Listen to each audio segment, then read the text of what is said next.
شهر رمضان الذي أنزل فيه القرآن রমাদান মাস, যে মাসের মধ্যে আল্লাহ রাব্বুল আলামিন মহাগ্রন্থ, পবিত্র গ্রন্থ আল কোরআন নাজিল করেছে। এই যে রমাদান মাসে আল্লাহ রাব্বুল আলামিন কোরআনুল কারীম নাজিল করেছেন, এই কারণে এই রমাদান মাসটা একটি সারা বছরের 12টি মাসের মধ্যে শ্রেষ্ঠ মাস হয়ে গিয়েছে। রমাদান মাসের যত মর্যাদা আল্লাহ রাব্বুল আলামিন প্রদান করেছেন, এই সবটাই এই কোরআনুল কারীমের মর্যাদার কারণে। এই রমাদান মাস শুরু হওয়ার সাথে সাথে আল্লাহ রাব্বুল আলামিন আসমানের দরজাগুলো খুলে দেন, রহমতগুলো ছেড়ে দেন, বান্দাদের জন্য অবারিত করে দেন, জাহান্নামের দরজাগুলো বন্ধ করে দেন, জান্নাতের দরজাগুলো খুলে দেন। আর এই সকল নিয়ামত দ্বারা রমাদান মাসকে ধন্য করেছে এই কোরআনুল কারীম এই মাসে অবতীর্ণ করার মাধ্যমে। পৃথিবীর মধ্যে একমাত্র নির্ভুল কিতাব, সর্বশ্রেষ্ঠ কিতাব, আল্লাহর বাণী, মহাগ্রন্থ আল কোরআন। হুদাল লিন্নাস,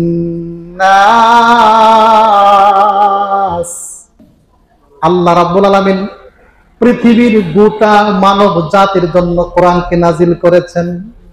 শুধু মুসলমানদের জন্য নয়, হিন্দুদের জন্য, বৌদ্ধদের জন্য, খ্রিস্টানদের জন্য, পৃথিবীর উত্তর থেকে দক্ষিণ, পূর্ব থেকে পশ্চিম, কানায় কোনায় যেখানে যে জাতি বসবাস করে, যে ভাষার মানুষ বসবাস করে, প্রত্যেকটি ভাষাভাষী মানুষের জন্য আল্লাহ রাব্বুল আলামিন এই কোরআনকে নাজিল করেছেন। কোরআন যদি মুসলমানের জন্যই হতো, তাহলে ইহুদি, খ্রিস্টান, হিন্দু তারা কি কোরআন পড়তে পারত? আজকে লক্ষ্য করলে দেখা যায় অসংখ্য হিন্দু মানুষ, হিন্দু পণ্ডিত, খ্রিস্টান পণ্ডিত, ইহুদি এবং অন্যান্য অনেক ধর্মের মানুষ কোরআন পড়ার মাধ্যমে, কোরআন বোঝার মাধ্যমে, কোরআন অনুধাবনের মাধ্যমে, কোনো মানুষের দাওয়াত ছাড়াই কোরআন বুঝে পড়ার কারণে ইসলাম ধর্ম গ্রহণ করে। খ্রিস্টানদের অনেক পাদ্রী যারা ইসলাম ধর্ম গ্রহণ করেছে, কোনো মুসলমান দাওয়াত দেয় নাই, শুধু কোরআন পড়ে বুঝে ইসলাম ধর্ম গ্রহণ করেছে। সারা বিশ্বের সকল মানুষ, শুধু আরবদের কিতাব নয়, শুধু অনারবদের কিতাব নয়, সকল ভাষাভাষী মানুষের জন্য এই কিতাব আল্লাহ নাজিল করেছে। আল্লাহ রাব্বুল আলামিন আরো বলেন, ওয়াবাইয়িনাতিন মিনাল হুদা ওয়াল ফুরকান। এই কোরআন পাঠের মাধ্যমে, কোরআন বুঝার মাধ্যমে, কোরআন অনুধাবনের মাধ্যমে মানুষ সত্য এবং মিথ্যার পার্থক্য করতে পারবে। কোনটা ইসলাম, কোনটা জাহেলিয়াত চিনতে পারবে। কোন পথে গেলে মুক্তি মিলবে দুনিয়া এবং আখিরাতে চিনতে পারবে। কোন পথে গেলে দুনিয়া এবং আখিরাতে লাঞ্ছিত হতে হবে তা জানা যাবে কোরআন পড়লে। কোরআন এমন এক কিতাব যা ফুরকান, সত্য এবং মিথ্যার পার্থক্যকারী হিসেবে আল্লাহ রাব্বুল আলামিন মানুষের কাছে এই কোরআনুল কারীমকে নাজিল করেছেন। তাহলে কোরআন নাজিল হয়েছে গোটা বিশ্ববাসী মানুষের জন্য। আদম আলাইহিস সালাম থেকে শুরু করে কিয়ামত পর্যন্ত যত মানুষ পৃথিবীতে আসবে, প্রত্যেকটা মানুষ হেদায়েত নেবে, পথ নির্দেশ নেবে এই কোরআন থেকে। এছাড়া আর কোনো বিকল্প নাই। এবার আসুন, কোরআন নাজিল হয়েছে কার উপর? মুহাম্মদুর রাসূলুল্লাহ সাল্লাল্লাহু আলাইহি ওয়াসাল্লামের উপর। গোটা পৃথিবীর মানুষের মধ্যে সর্বশ্রেষ্ঠ মানুষ, গোটা পৃথিবীর মানুষের মধ্যে সবচেয়ে মহান চরিত্রের অধিকারী যিনি, মুহাম্মদুর রাসূলুল্লাহ সাল্লাল্লাহু আলাইহি ওয়াসাল্লামের উপর নাজিল করেছেন, যার চরিত্রের সার্টিফিকেট স্বয়ং দিয়েছেন কে? আল্লাহ। ইন্নাকা লাআলা খুলুকিন আযীম। আল্লাহ বলেন, হে নবী, নিশ্চয়ই আপনি সর্বোত্তম চরিত্রের অধিকারী। বলেন সুবহানাল্লাহ। এমন একটি নবীর উপর আল্লাহ রাব্বুল আলামিন এই কোরআনুল কারীমকে অবতীর্ণ করেছেন, যিনি গোটা পৃথিবীর মানুষদের মধ্যে শ্রেষ্ঠ, গোটা পৃথিবীর নবী এবং রাসূলদের মধ্যেও শ্রেষ্ঠ, যিনি শ্রেষ্ঠ আমানতদার, যিনি সবচেয়ে বেশি আল্লাহকে ভয় করেন, যিনি কোনোদিন মিথ্যা বলেন নাই, গীবত করেন নাই, যিনি কোনোদিন হিংসা করেন নাই, অহংকার করেন নাই, অর্থাৎ মানবীয় যত দোষ ত্রুটি আছে সকল কিছু থেকে মুক্ত, এবং সকল গুণের সমাহার যার মধ্যে আছে তিনি আমাদের নবী, সর্বশেষ নবী মুহাম্মদ রাসূলুল্লাহ। এই নবীর উপর, শেষ নবী মুহাম্মদ সাল্লাল্লাহু আলাইহি ওয়াসাল্লামের উপর কোরআনুল কারীম নাজিল হয়েছে, যে কোরআন মানব জাতিকে পথ চিনায়, রাস্তা চিনায়, হেদায়েত দেখায়, আলোর পথ দেখায়, জান্নাতের পথ দেখায়, জাহান্নাম থেকে বাঁচায়। আজকে মুসলমানরা এই কোরআন থেকে দূরে থাকার কারণে আজকে মুসলমানরা সারা পৃথিবীতে নিষ্পেষিত, নির্যাতিত। আমি যদি প্রশ্ন করি, এখানে যতজন লোক আছেন কতজন লোক কোরআন পড়তে পারেন? যদি বলি সহিহ শুদ্ধভাবে কোরআন তেলাওয়াত করতে পারেন, অর্ধেক হাত উঠবে, উঠবে। আবার যারাই না সহিহ শুদ্ধভাবে তেলাওয়াত করতে পারে, যদি প্রশ্ন করা হয় কতজন মানুষ সূরা ফাতিহার অর্থটা জানেন, পরে এই অর্ধেকের অর্ধেক হাত উঠবে। অথচ এই কোরআন সহিহ শুদ্ধভাবে পাঠ করা, এই কোরআনের অর্থটা বুঝা এবং আল্লাহর জমিনে এই কোরআনকে বাস্তবায়ন করা প্রত্যেকটি মুসলমানের উপর আল্লাহর পক্ষ থেকে ফরজ দায়িত্ব ছিল। এখানে কি আমরা সফল না ব্যর্থ? যারাও পারি কোরআন সহিহ শুদ্ধভাবে পারি না, সহিহ শুদ্ধভাবে পারলেও অর্থ বুঝি না, অর্থ যারাও বুঝে একেবারেই কম, তারা আবার এই কোরআনের আইন পৃথিবীতে কায়েম হোক, বিশেষ করে বাংলাদেশের মাটিতে কোরআনের আইন বাস্তবায়ন হোক, কোরআনের শাসন বাস্তবায়ন হোক, এটা অনেকেই চায় না। বেশ কিছুদিন যাবত বাংলাদেশে ধর্ষণের পরিমাণ বেড়ে গেছে। বয়স্ক মানুষ, বিবাহিত বয়স্ক মানুষ 5 বছরের 10 বছরের নাবালিকাকে ধর্ষণ করতেছে। আসিয়া নামের মেয়েটা বোনের বাড়িতে বেড়াতে গিয়েছে, বোনের শ্বশুর তথা তার তালই তাকে ধর্ষণ করেছে। এ নিয়ে আমরা সবাই আতঙ্কিত, আমরা সবাই শাস্তি চাচ্ছি, এই ধর্ষকের উপযুক্ত শাস্তি হোক। রাস্তাঘাটে মিছিল হচ্ছে, ঢাকায় আন্দোলন হচ্ছে, কিন্তু আমি যদি বলি প্রকৃতপক্ষে একটা লোক এই ধর্ষকের প্রকৃত শাস্তি চায় না, একজন ব্যক্তিও চায় না প্রকৃতপক্ষে ধর্ষণ বন্ধ হোক। আমি বলতে চাই, আপনি যদি প্রকৃতপক্ষে চান বাংলাদেশের মাটিতে কোনো ধর্ষণ হতে দেওয়া হবে না, আপনি যদি চান কোনো জিনা ব্যভিচার হওয়া যাবে না, কোন স্কুল কলেজ মাদ্রাসা ইউনিভার্সিটি কোথাও জিনা ব্যভিচার হতে পারবে না, কোনো ধর্ষণ আর হবে না, তাহলে আপনাকে মনে রাখতে হবে ঢাকার ওই পল্টন ময়দানের মাঠে লাখো মানুষের উপস্থিতিতে এই ধর্ষককে মাটির মধ্যে পুঁতে অথবা খুঁটির সাথে বেঁধে রজম মেরে, পাথর মেরে যতক্ষণ পর্যন্ত মৃত্যু নিশ্চিত না হবে ততক্ষণ পর্যন্ত পাথর মারতেই থাকতে হবে, রজম মারতেই থাকতে হবে, এবং এই পাথর মেরে মেরে তাকে হত্যা করে বাংলাদেশের দৃষ্টান্ত স্থাপন করতে হবে। হ্যাঁ, আমরা আসলেই ধর্ষকের শাস্তি চাই। হ্যাঁ, অবশ্যই আমরা ধর্ষক মুক্ত বাংলাদেশ চাই। যারা ঢাকায় আন্দোলন করতেছে, যে সকল মেয়েরা আন্দোলন করতেছে, বুকে ওড়না নাই, পর্দা পশিদা নাই, সেকুলার আন্দোলন করতেছে, আমার বোন ধর্ষিত হবে কেন, ধর্ষকের শাস্তি চাই। আজকে যদি ধর্ষককে প্রকৃত পক্ষেই আল্লাহর বিধান অনুসারে সেই পল্টন ময়দানে শাস্তি দেওয়া হয়, ওই ধর্ষকের পক্ষে গিয়ে এরা দাঁড়াবে, দাঁড়াবে না? দাঁড়াবে না? অন্ততপক্ষে আমরা এখানে যারা আছি প্রত্যেকটা ধর্ষককে খুঁটির সাথে বেঁধে রজম মেরে নিক্ষেপ করা হোক, রজম মেরে মেরে হত্যা করা হোক। কে কে চাই একটু হাত তুলে দেখাই। চাই তো ইনশাআল্লাহ। এভাবে আপনারা বাংলাদেশের প্রত্যেকটি মুসলমান চায় ধর্ষকের শাস্তি হোক, কিন্তু হয় না কেন? এই কোরআনের আইন বাস্তবায়ন হোক এমন সিদ্ধান্ত বাংলাদেশে কিছু মানুষ আছে, এরা চায় না। আমরা তো চাই নাকি? আজকে কয়েকদিন যাবত গোটা পৃথিবীর মুসলমানরা অত্যন্ত মর্মাহত। আমরা সেই ছোট থেকে দেখে আসছি ফিলিস্তিনে আমার ভাই এবং বোনদেরকে কিভাবে হত্যা করা হচ্ছে, ঘর বাড়িগুলো ধ্বংস করা হচ্ছে।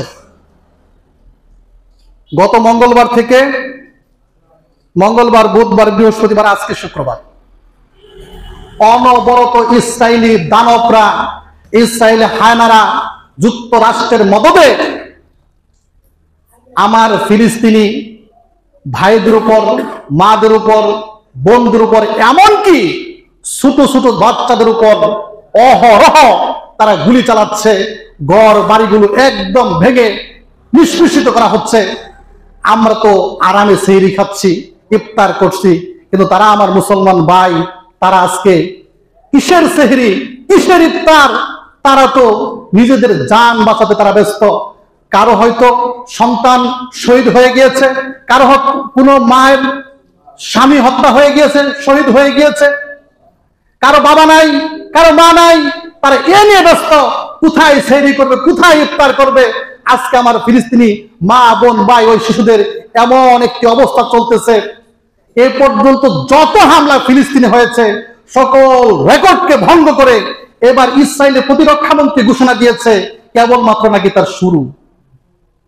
ইসরায়েলের কসাই প্রতিরক্ষা মন্ত্রী সে বলে মাত্র নাকি তার শুরু। আজকে এই অবস্থা কেন হচ্ছে? এই অবস্থা এজন্য হচ্ছে আমরা মুসলমানরা কোরআন থেকে দূরে, কোরআনের আদর্শ থেকে দূরে, কোরআনের হুকুম থেকে দূরে। আল্লাহ রাব্বুল আলামিন গোটা পৃথিবীর মুসলমান যারা চেয়ে চেয়ে দেখছে, আজকে পৃথিবীতে 56টা ইসলামিক কান্ট্রি, 190 কোটি মুসলমান, আমরা চেয়ে চেয়ে দেখছি আমাদের ভাইদেরকে শহীদ করা হচ্ছে, আমাদের বোনদেরকে শহীদ করা হচ্ছে, ছোট ছোট বাচ্চাদেরকে শহীদ করা হচ্ছে, এতিম করা হচ্ছে। আমরা চেয়ে চেয়ে দেখছি। আর আল্লাহ রাব্বুল আলামিন সূরা নিসার 75 নম্বর আয়াতে আমাদের উপলক্ষে বললেন, ওয়ামা লাকুম লা তুকাতিলুনা ফি সাবিলিল্লাহ, তোমাদের কি হলো? তোমরা আল্লাহর পথে লড়াই করছো না, তোমরা আল্লাহর পথে সংগ্রাম করছো না। মুস্তাদআফিনা মিনার রিজালি ওয়ান নিসাই ওয়াল বিলদান, যেখানে দুর্বল অসহায় পুরুষ মানুষগুলো, নারীগুলো এবং সেই শিশু সন্তানগুলো কেঁদে কেঁদে বলছে, ইয়াকুলুনা রাব্বানা, হে আমাদের রব, আমাদের প্রতিপালক, আখরিজনা মিন হাযিহি ক্বরিয়াতি যালিমি আহলুহা, এই অত্যাচারের নগরী থেকে, এই জুলুমের নগরী থেকে আমাদেরকে উদ্ধার করো। ওয়াজআলনা মিন লাদুনকা ওয়ালিয়্যা, আমাদের জন্য নেতা পাঠাও, অভিভাবক পাঠাও, এই অত্যাচারের নগরী থেকে আমাদেরকে উদ্ধার করো। ওয়াজআলনা মিন লাদুনকা নাসীরা, আমাদের জন্য সাহায্যকারী প্রেরণ করো। তারা কেঁদে কেঁদে আজকে ফিলিস্তিনের ভূমিতে আমাদের ভাইয়েরা, বোনেরা, তারা আল্লাহর কাছে ফরিয়াদ করছে। আল্লাহ তুলে ধরেছেন কোথায়? কিয়ামত পর্যন্ত যত মুসলমান নির্যাতিত হবে প্রত্যেকের কথাগুলো আল্লাহ তাআলা সূরা নিসার 75 নম্বর আয়াতের মধ্যে তুলে ধরেছেন। আজকে মুসলিম কান্ট্রি 190 কোটি মুসলমান কি জবাব দিবে? ইহুদি খ্রিস্টানরা আজকে এক। ইসরায়েল হামলা করতেছে, মদদ দিছে কে? যুক্তরাষ্ট্র। ট্রাম্প সরাসরি মদদ দিয়েছে। আজকে ইহুদি খ্রিস্টানরা একতাবদ্ধ মুসলমানকে ধ্বংস করার জন্য, আর আমরা মুসলমানরা বিচ্ছিন্ন। মরে মরুক, আমার কি, মরে মরক আমার কি, আমার ভাই মরলেও আমার শরীরে কিচ্ছু লাগে না, আমার মনে অনুভূত হয় না। অথচ আল্লাহর নবী সাল্লাল্লাহু আলাইহি ওয়াসাল্লাম বলছেন, আল মুসলিমুনা কারাজুলিন ওয়াহিদ, গোটা পৃথিবীর সকল মুসলমান একটি দেহের নয়। গোটা পৃথিবীর মুসলমান একটি দেহের নয়। একটি দেহে যেমন ইনিস্তাকা আইনুহু ইস্তাকা কুল্লুহু, কারো যদি চোখ অসুস্থ হয় তার সারা অঙ্গ অসুস্থ হয়ে যায়, ইনিস্তাকা রাসুহু ইস্তাকা কুল্লুহু, কারো যদি মাথায় ব্যথা হয়, মাথা অসুস্থ হয়, মাথায় স্ট্রোক করে সারা দেহ অসুস্থ হয়ে যায়। ঠিক তেমনি পৃথিবীর এক প্রান্তে যদি মুসলমানরা আক্রান্ত হয়, পৃথিবীর এক প্রান্তে যদি আমার কোনো ভাই বোন আক্রান্ত হয়, গোটা পৃথিবীর অন্য প্রান্তের যদি মুসলমান হয়ে থাকে, সে অবশ্যই অবশ্যই সুস্থ থাকতে পারে না। আমরা যদি সত্যি মুসলমান হই, আমাদের নিরাপদে সাহারি আমাদের মুখ দিয়ে যাওয়ার কথা নয়। আমরা যদি সত্যি মুসলমান হই, নিরাপদে ইফতার আমাদের মুখ দিয়ে যাওয়ার কথা নয়। কারণ আমার ভাই অসুস্থ, আমার ভাই নির্যাতিত, আমি কিভাবে এখানে সুস্থভাবে জীবনযাপন করতে পারি? আজকে বলুন, আমরা কি আসলে সত্যি মুসলিম? ফিলিস্তিনের জন্য কোনো দয়া মায়া কি আমাদের হয়? হয় নাকি? যদি না হয়, ভাবা দরকার আছে না নাই আমরা মুসলিম কিনা? দরকার আছে না নাই? এতগুলো মুসলিম কান্ট্রি, এত মুসলমান এই কোরআনের হুকুম থেকে দূরে সরার কারণে, কোরআনের বিধান থেকে দূরে সরার কারণে আজকে মুসলমানরা নির্যাতিত হয়। আজকে যে পরিমাণ মুসলমান, সেটা বড় কথা নয়। মুসলমান কম হোক বেশি হোক সেটাও বিষয় নয়। আমরা যদি প্রকৃতপক্ষে কোরআনের হুকুম মানতাম, কিসের ইহুদি খ্রিস্টানরা যদি হাজার কোটিও হয়, মুসলমানদের কাছে কিছুই নাই। মদত দিত কে? দিত মদত? আল্লাহর মদত ভুলে গিয়েছি। আল্লাহ তাআলা আমাদেরকে বুঝবার তৌফিক দান করুন। এবার আসুন, ওই যে প্রথম আলোচনা করেছিলাম, কোরআন নাজিল হয়েছে কোন মাসে? নাজিল হয়েছে কার উপর? মুহাম্মদ সাল্লাল্লাহু আলাইহি ওয়াসাল্লামের উপর। এখন মাস পাওয়া গেল, কার উপর নাজিল হয়েছে সেটা পাওয়া গেল, এবং কাদের জন্য নাজিল হয়েছে সেটাও পাওয়া গেল। কোন দিন নাজিল হয়েছে? রমাদান মাসে নাজিল হয়েছে, কিন্তু রমাদান মাসের কোন দিন কোন রাতে নাজিল হয়েছে জানা দরকার আছে না নাই?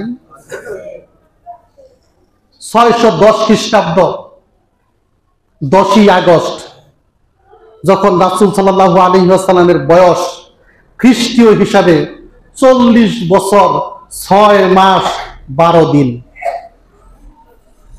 ঠিক তখন 21শে রমাদান মাসের কত তারিখ? 21 তারিখ রাতে হেরা গুহায় আল্লাহ রাব্বুল আলামিন কোরআনুল কারীমের সূরা আলাকের প্রথম 5টি আয়াত নাজিলের মাধ্যমে কোরআন নাজিল শুরু করে দিলেন। যে রাতে কোরআন নাজিল করলেন 21শে রমাদান, এই যে কোরআন নাজিল হইল, অনেক মুহাদ্দিসরা বলে থাকেন কোরআন একত্রে নাজিল হয়েছে লাউহে মাহফুজে। দীর্ঘ 23 বৎসরে এই টোটাল কোরআন আল্লাহর নবীর উপর সেই লাউহে মাহফুজ থেকে নাজিল হয়ে সমাপ্ত হয়েছে। এই যে প্রথম 21শে রমাদান রাতের বেলা কোরআন নাজিল হইল, এই কোরআন নাজিল হওয়ার যে রাত, এই রাতটা রমাদান মাসের মধ্যে শ্রেষ্ঠ রাতে পরিণত হলো। বলেন সুবহানাল্লাহ। সেই রাতের নাম দিয়েছেন আল্লাহ রাব্বুল আলামিন সূরা আল কাদার, 97 নম্বর সূরা আল কাদার 1 নম্বর আয়াতের মধ্যে আল্লাহ বলছেন, ইন্না আনজালনাহু ফি লাইলাতিল কাদর, নিশ্চয়ই আমি কোরআনকে নাজিল করেছি লাইলাতুল কাদর, সম্মানিত মহিমান্বিত রাতে। এই রাতের নাম হয়ে গেল কি? লাইলাতুল কাদর। কি নাম হয়ে গেল? লাইলাতুল কাদর। এই রাতের আরেক নাম হচ্ছে মুবারক রজনী। সূরা আদ-দুখান 3 নম্বর আয়াত আল্লাহ রাব্বুল আলামিন বললেন, ইন্না আনজালনাহু ফি লাইলাতিন মুবারাকাহ, নিশ্চয়ই এই কোরআনকে আমি নাজিল করেছি মুবারক রজনীতে। এক জায়গায় বললেন কি লাইলাতুল কদর, আরেক জায়গায় বললেন লাইলাতুল মুবারাকা। তাহলে এই যে রাত লাইলাতুল কদর, লাইলাতুল মুবারাকা, এই রাতটার মর্যাদা কতটুকু? আল্লাহ রাব্বুল আলামিন আল্লাহর নবীকে জিজ্ঞেস করতেছেন, ওমা আদরাকা মা লাইলাতুল কদর, হে নবী আপনি কি জানেন এই লাইলাতুল কদর এটা কি, কত সম্মানিত, এই রাতের মাহাত্ম্য কি আপনি কি জানেন? আল্লাহ তাআলা উত্তর দিচ্ছেন, লাইলাতুল কদরি খায়রুম মিন আলফি শাহর, লাইলাতুল কদর হাজার রাত হতেও উত্তম। একটি রাত হাজার রাত হতেও উত্তম। প্রশ্ন আসতে পারে, একটি রাত যে হাজার রাত থেকে উত্তম হইল, ওই হাজার রাতের মধ্যে কি লাইলাতুল কদর নাই? আসতে পারে না, পারে না? এখানে উত্তর হচ্ছে, হাজার রাত লাইলাতুল কদর মুক্ত হাজার রাত, সেই হাজার রাতের চাইতে উত্তম রাত হচ্ছে এই এক রাত লাইলাতুল কদর। এখন হাজার বলতে কি বোঝায়? 83 বছর। এখানে অনেকেই ব্যাখ্যা করেছেন 1000 রাত মানে হচ্ছে 83 বছর 4 মাস, কিন্তু অনেক তাফসীর কারকরা এই ব্যাখ্যাটাকে সঠিক মনে করেন না। কেন করেন না? আরবি ভাষাভাষী লোকেরা হাজার বলতে বোঝাতো হাজার হাজার হাজার হাজার। আমরা বলি না, এখন যদি বলি আমেরিকা কত দূর, তখন আমরা বলি না যে হাজার হাজার মাইল, বলি না, এর মানে কি 1000, এর মানে কি 1000। এখন যদি বলি সিঙ্গাপুর কত দূর, শত শত মাইল, মানে কি 100 মাইল। ঠিক তেমনি লাইলাতুল কদরি খায়রুম মিন আলফি শাহর, এই লাইলাতুল কদর হাজার হাজার মাস হইতেও উত্তম। কথা বুঝাইতে পারছি কিনা? হাজার মাস না হাজার হাজার মাস? হাজার হাজার মাস। এই লাইলাতুল কদর যদি কেউ পেয়ে যায়, সেই লাইলাতুল কদরে যদি কেউ একবার সুবহানাল্লাহ বলে, হাজার হাজার মাস সুবহানাল্লাহ বলার নেকি আল্লাহ রাব্বুল আলামিন তার আমলনামায় দিয়ে দিবে। এই লাইলাতুল কদর যদি কেউ পেয়ে যায়, একটি টাকা যদি দান করে, হাজার হাজার টাকা দান করার সওয়াব আল্লাহ তার আমলনামায় দিয়ে দিবে।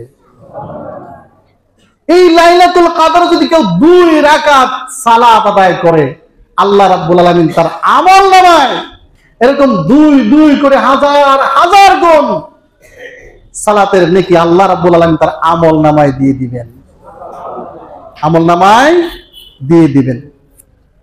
যাই হোক, এই লাইলাতুল কদরের আরেকটা নাম হচ্ছে ভাগ্য রজনী। কি রজনী বলেন? ভাগ্য রজনী। তানাজ্জালুল মালাইকাতু ওয়ার রূহু ফিহা বিইذনি রাব্বিহিম মিন কুল্লি আমর। লাইলাতুল কদর এই রাতে আল্লাহ রাব্বুল আলামিনের পক্ষ থেকে অসংখ্য অগণিত ফেরেশতা এবং জিবরাইল আলাইহিস সালাম এই পৃথিবীতে আগমন করেন। আল্লাহর পক্ষ থেকে বিভিন্ন হুকুম বিধান এগুলো বান্দার জন্য দুনিয়াতে নিয়ে আসেন, আল্লাহর পক্ষ থেকে ফেরেশতারা নিয়ে আসেন। এমন নিয়ে আসেন, দুনিয়ার এই জমিনে ফেরেশতারা এত পরিমাণ আসে যে এক এক ফেরেশতার পাশে আরেক ফেরেশতার পাশে আর দাঁড়ানোর মতো কোনো জায়গা থাকে না।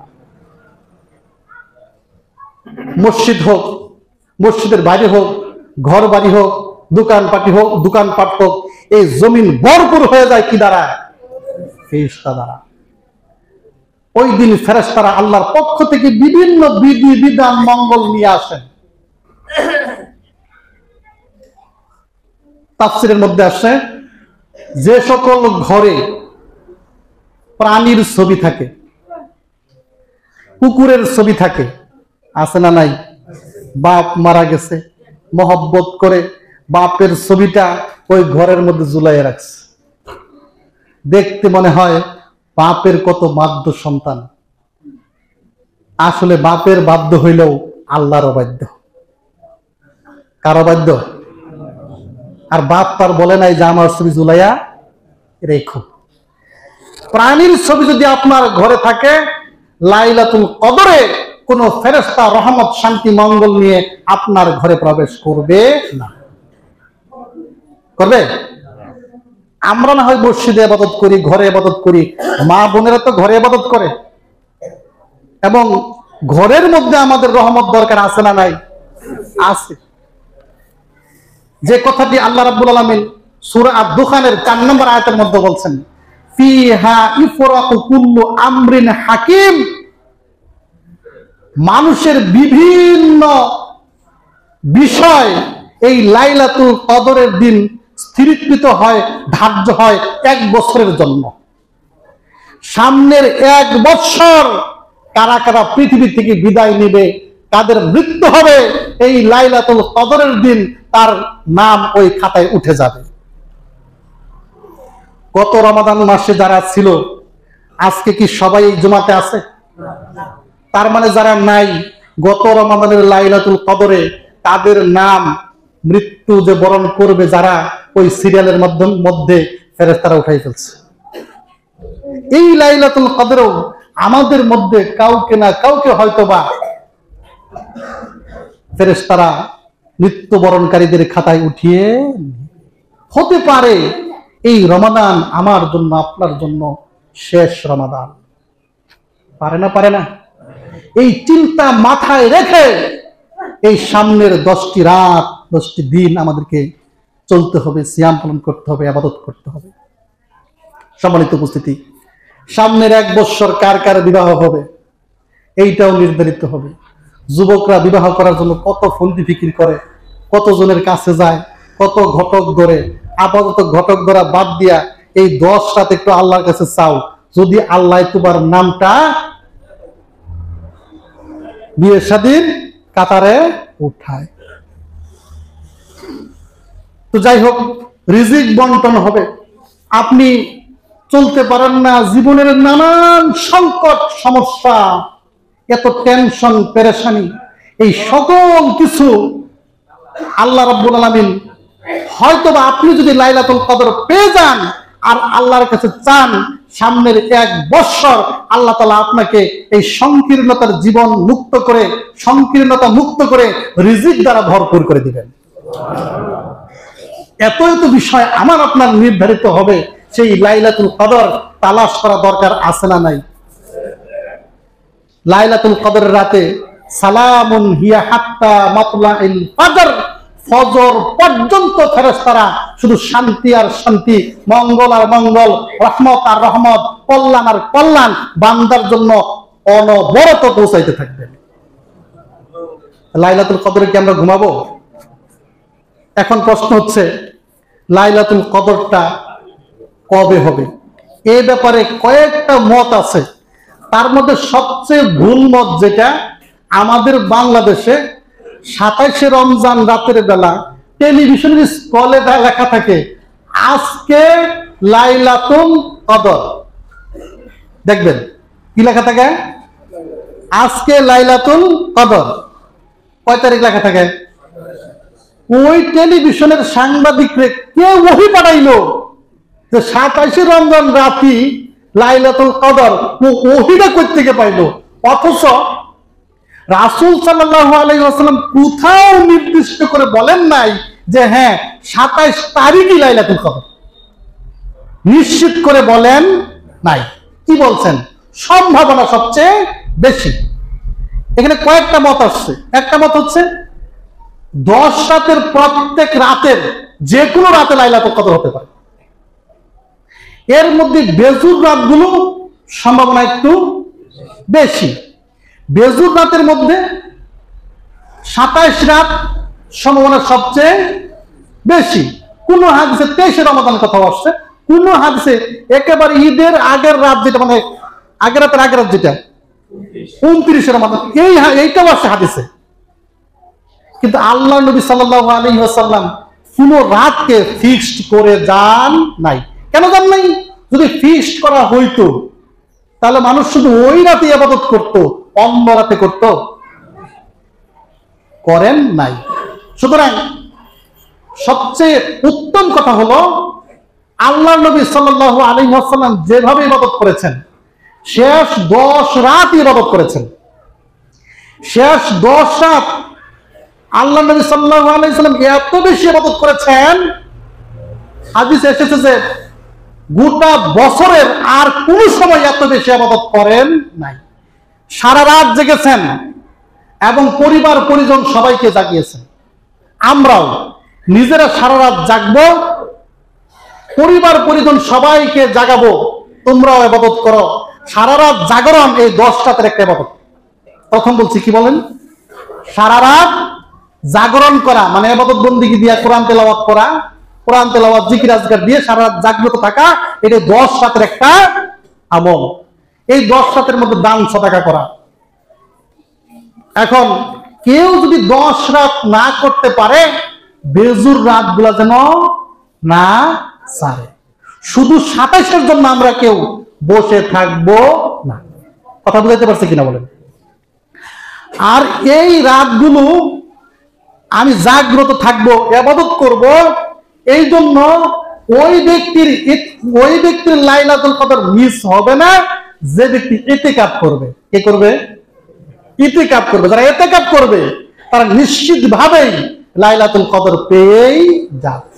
লাইলাতুল কদর খোঁজার জন্য সবচেয়ে শ্রেষ্ঠ ইবাদত হচ্ছে, মাধ্যম হচ্ছে ইতিকাফ করা। আল্লাহ নবী সাল্লাল্লাহু আলাইহি ওয়াসাল্লামের প্রতি বৎসরের সুন্নাত, প্রতি বৎসর রমাদান মাসে 10 দিন ইতিকাফ করতেন রাসূল সাল্লাল্লাহু আলাইহি ওয়াসাল্লাম, এবং মৃত্যুর আগের বছর 20 দিন ইতিকাফ করেছেন। সারা বছরের সুন্নাহ রাসূল সাল্লাল্লাহু আলাইহি ওয়াসাল্লামের ইতিকাফ করা। আমি যে এখানে প্রশ্ন করি, সারা জীবন 1 বছর ইতিকাফ করেন নাই এমন লোক এখানে আছে না নাই? বয়স হয়ে গেছে 50 বছর, 60 বছর, জীবনে একবারও 10 দিন ইতিকাফ করে নাই। আপনার এই যে হায়াতটা আল্লাহ দিল, আপনি কি শুকরিয়া আদায় করলেন? কি শুকরিয়া আদায় করলেন? আপনার চাইতে আমার চাইতে অনেক ব্যস্ত ছিলেন আমাদের নবী মুহাম্মদ রাসূলুল্লাহ সাল্লাল্লাহু আলাইহি ওয়াসাল্লাম। তিনি প্রতিবার প্রতি বছর ইতিকাফ করেছেন, আর আমরা এমন উম্মত হইলাম সারা জীবনে 1 রমজানেও ইতিকাফ করলাম না। তো চিন্তা করা দরকার আছে না নাই? তো যাই হোক, ইতিকাফ বসার সময় তো আজকে ইফতারের আগেই। এখানে যারা আছেন ইতিকাফ করবেন বলে মন স্থির করেন, আল্লাহ সহযোগিতা করবে, আল্লাহ ঝামেলা দূর করে দিবে। ইতিকাফ করার জন্য একটা ইরাদা করেন। ইতিকাফ এমন জিনিস, মসজিদে আসলেন, আল্লাহর দরবারে এসে পৌঁছে গেলেন, আল্লাহর চৌকাঠের সামনে এসে পৌঁছে গেলেন, আল্লাহর কাছে ধর্ণা দিলেন, আল্লাহ আপনাকে যেন মাফ না করে, যেন না ছাড়ে, মাফ যেন করেই, এমন একটা আকাঙ্ক্ষা নিয়ে মসজিদে ইতিকাফ করার জন্য আমরা এসে যাব। আল্লাহ রাব্বুল আলামিন আমাদেরকে ইতিকাফ করার জন্য, লাইলাতুল কদরের জন্য, 10 রাত জাগরণের জন্য, এই রমাদান মাসের বাকি সিয়ামগুলো পালন করার জন্য, ভালোভাবে আদব রক্ষা করে গুরুত্বের সাথে পালন করার জন্য তৌফিক দান করুন। ওয়া আখিরু দাওয়ানা আলহামদুলিল্লাহি রাব্বিল আলামিন।